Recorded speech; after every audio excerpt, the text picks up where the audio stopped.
प्रशांत कोरटकरकडे आढळून आलेली Rawls Royce आता पिंपरी चिंचवडमधील बांधकाम व्यावसायिक तुषार कलाटेंकडे असल्याचं समोर आले। तुषार कलाटेंच्या मुळशी तालुक्यातील फार्म हाऊसमध्ये ही अलिशान अशी कार उभी आहे।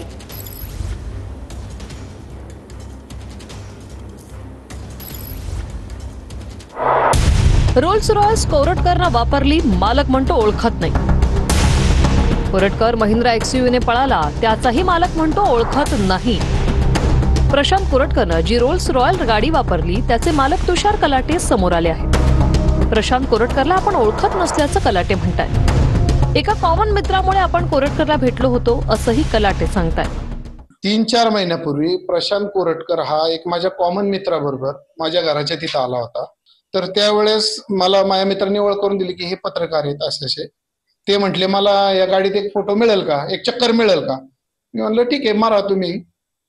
त्यांनी एक चक्कर मारली। ह्याच्या व्यतिरिक्त त्यांचे माझे काही कसले आर्थिक कसले संबंध नाही। कोरटकर ज्या गाडीनं फरार झाला त्या गाडीचे मालक धीरज चौधरीही आपण कोरटकरला ओळखत नसल्याचं सांगतात। प्रसिक पडवेकर नावाचा माझा मित्र गाडी घेऊन गेला होता असं चौधरी म्हणाले।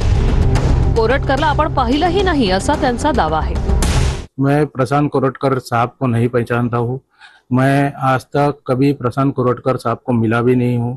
जो उनके पीए है प्रसिक पडवेकर जी, वो मेरे 8 से 10 साल से पिछले 10 सालों से मेरे मित्र है। उन्होंने नागपुर से चंद्रपुर आए और मुझे कॉल किया कि भैया मेरी गाड़ी खराब हो चुकी है, तो आप मुझे अपनी 2-3 दिन के लिए गाड़ी दे सकते हो क्या। उनकी गाड़ी सच में खराब हुई थी, जिसके लिए मैंने उनको चंद्रपुर में टो नंबर दिया। प्रसिक पडवेकर याच्यावर काँग्रेस प्रवक्ते अतुल लोंढेंनीही गंभीर आरोप केले। प्रसिक पडवेकर हे मुख्यमंत्री फडणवीसांच्या कार्यालयात काम करणारे कर्मचारी आहेत असा दावा लोंढेंनी केलाय। तर प्रसिक पडवेकर नावाचा कोणताही व्यक्ती मुख्यमंत्री कार्यालयात कामाला नाही असं स्पष्टीकरण केशव उपाध्यायांनी दिलंय।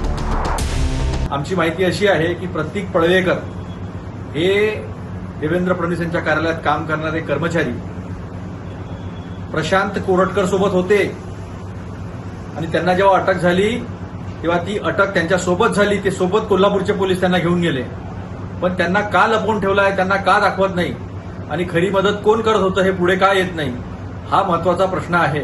माननीय देवेंद्रजी 2014 पासून 2019 पर्यंत मुख्यमंत्री असताना, 2019 नंतर विरोधी पक्षनेते असताना, 2024 मध्ये पुन्हा मुख्यमंत्री झाल्यानंतर देवेंद्रजींच्या कार्यालयामध्ये प्रतीक कडवेकर नावाचा असा कोणताही कर्मचारी काम करत नव्हता।